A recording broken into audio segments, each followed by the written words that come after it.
This last tip is really the most important. I don't hear anyone talking about it when it comes. Hey friends, welcome back to Uncle Joe's Farm. I'm Uncle Joe. I'm going to be sharing today my top 3 tips to become more self-sufficient this year, while we go get some farm chores done in the snow. Alright, I'm going to start with, I think, the most obvious and work towards the less shared tips, I think. So, number 1 is grow your own food. Everyone says this obviously, but more importantly, grow what you eat. The difference here, disclaimer, I love growing the pretty things, the unique things, different things, trying new things, but really what I mean by grow your own food and grow what you eat is really look at what your family eats. What do you buy at the grocery store? Can you look in your kitchen and see you have and know that you can make a meal out of that? For me, potatoes, peppers, onions, and garlic. If I have potatoes, peppers, onions, garlic, I'm gonna have a good meal, no matter what. Now, peppers, you can freeze them, but when it comes to potatoes, onions, garlic, those things store so easily, so I'm really lucky. So that's what I'm gonna be focusing on a lot more this year, is making sure I grow more potatoes, onions, and garlic. And working on freezing more of my peppers. This looks different for everyone, obviously. If you eat a lot of pasta and spaghetti sauce, make tomato sauce, grow enough tomatoes to do that, can it, and then you have it. If you don't have a lot of garden space, look at what you can grow. One thing I'm looking really hard at this year is more salad greens and succession sowing them, making sure that I have enough, because eating a salad for lunch is so easy. I love just packing up a salad in the morning before I go to work. That's lunch every day and I don't ever get sick of it. So it's different for everyone, but making sure I have salad greens throughout the year is what I'm gonna want this year too. And salad greens are easy because you can grow them through the year. A lot of them are frost hardy. You can grow them in containers, you can grow them in tower gardens, you can grow them inside. That's really easy. So look at what you eat a lot of, look at what you buy from the store, and work on growing more of that. But we all know that. Now, let's move on. Tip number 2, learn to cook from scratch. This can apply no matter how much you know about cooking, where you cook every meal or you don't cook anything at all, or you're eating mostly fast food or microwave dinners. Learn to cook from scratch. It's obvious that knowing how to cook is good for self-sufficiency if you can't get a restaurant to cook for you, but it goes deeper than that. It's so important to know that you can cook good food, better food at home than you're gonna get somewhere else. That's what I've really come to understand, and it makes me so happy. Really, story time.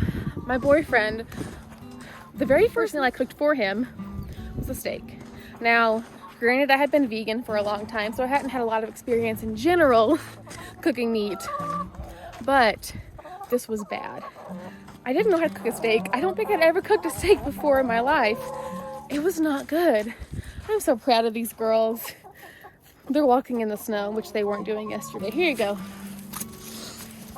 It's just a little bit of leftover beef stew, and they're happy with it. Good girls. Anyway, I cooked him the worst steak imaginable. And I thought, yeah, you go to steakhouses to get good steaks.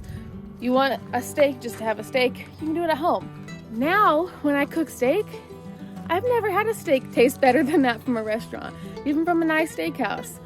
I buy good quality, local, grass-fed, grass-finished beef from a local farm. That helps. But little things like knowing to take the meat out of the fridge and let it come to room temperature before you cook it makes a huge difference. Salting it and letting it sit salted makes a big difference. Knowing that when you take it off of the heat, letting it sit and settle for several minutes before you cut into it to make sure that it holds all the juices and is a more juicy steak. These are simple little things, and they make your food so good.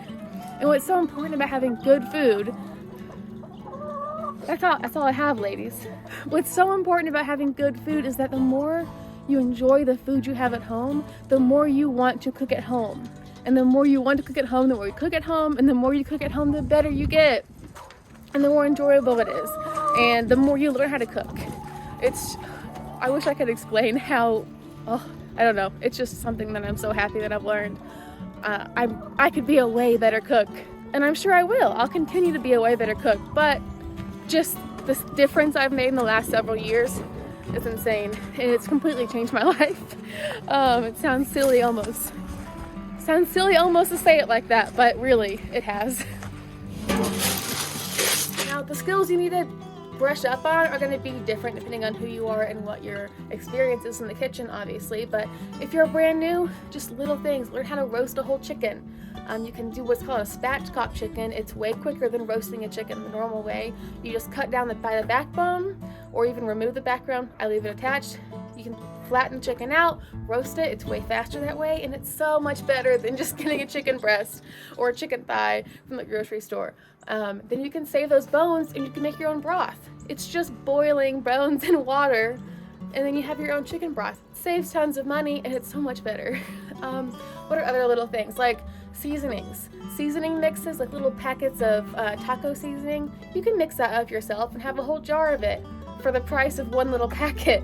Brown sugar? Did you know that brown sugar is just regular white sugar with molasses? It's so simple. And then you can make it yourself, and you can control how light or dark it is. Just simple little things like that are just so effective, and you just start learning things, and they just make your life completely different.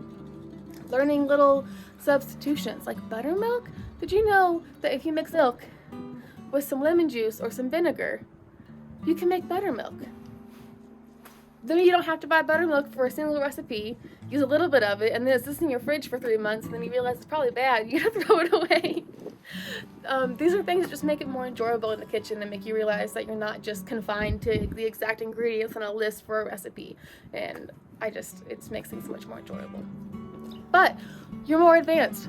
You already know these simple little things. You can experiment with things like making your own pasta. You can buy wheat berries in bulk and grind them, make your own flour, make your own bread. Maybe you want to experiment with curing meat. I would love to experiment with curing meat. That's freaking awesome. Right away to preserve. Another thing with more advanced cooking is learning how to do your own preserving, but that's a whole different topic, really.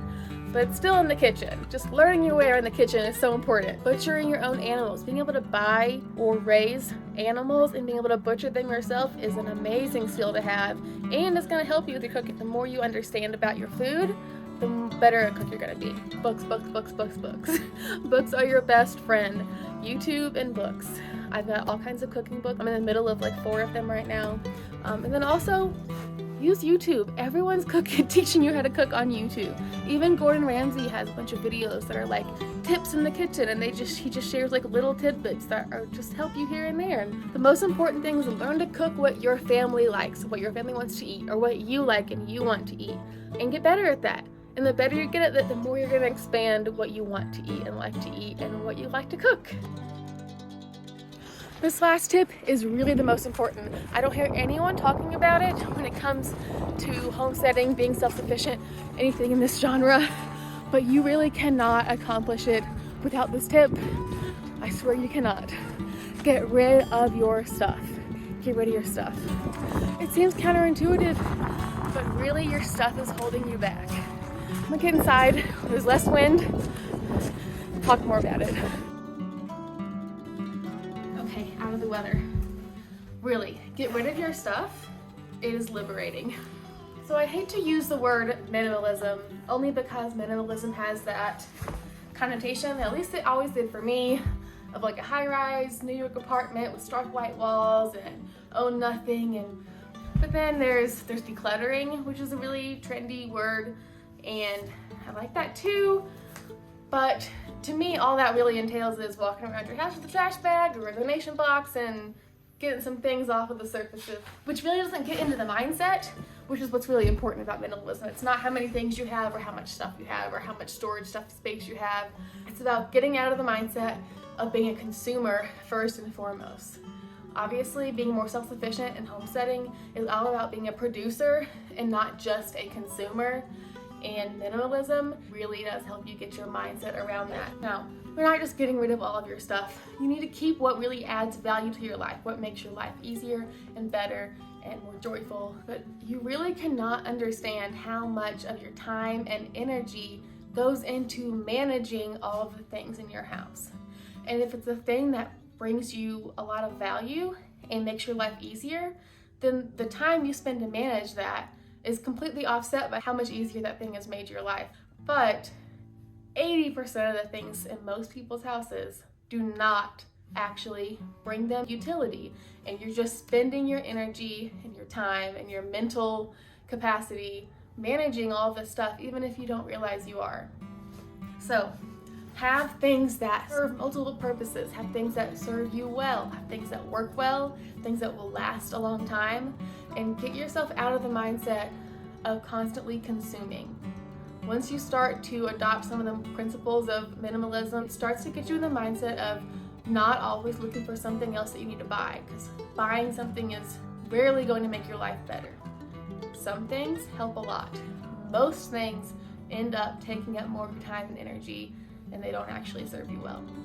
The most important thing is your mindset. If you have the mindset of being a producer instead of just a consumer, and the mindset that relying on yourself is so much more important and so much more valuable and rewarding than relying on other people, that is what's going to help you become more self-sufficient. If you have that down, if that's where your mind is, you are naturally going to be more and more self-sufficient as time goes on, as long as that's where your mindset stays. So thanks so much for hanging out with me, friends.